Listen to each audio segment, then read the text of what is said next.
Britain के prime minister Boris Johnson 2 रोज़ा हिंदुस्तान के दौरे पर हैं, जहां उनके इस दौरे की काफ़ी मुतनाज़ तस्वीरें पब्लिक में आ रही हैं। बुलडोज़र पर सवारी की फुटेज वायरल हुई, जिस पर इंटरनेशनल मीडिया और सोशल मीडिया में शदीद मजम्मत हुई। वहीं दूसरी तरफ बोरिस जॉनसन के गुजरात आमद पर रोड के किनारे वाक़ई झुग्गी झोपड़ियों को सफ़ेद कपड़े के पर्दे से ढक दिया गया।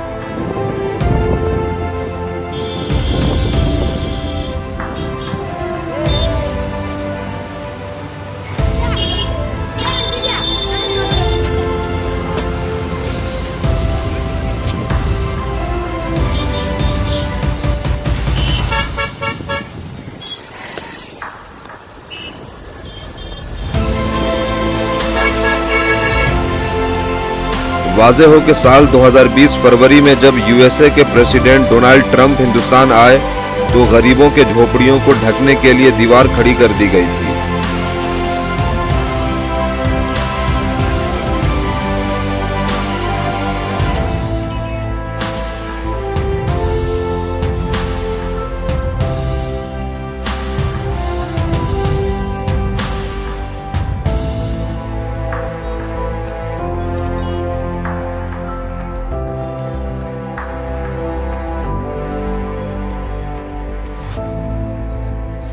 तो ये कहा जा सकता है कि मॉडर्न इंडिया में गरीबी भी एक नई जात है और इन गरीबों की जगह और इस्तेमाल सिर्फ मुसलमानों के खिलाफ लड़ाई में ही किया जाता है।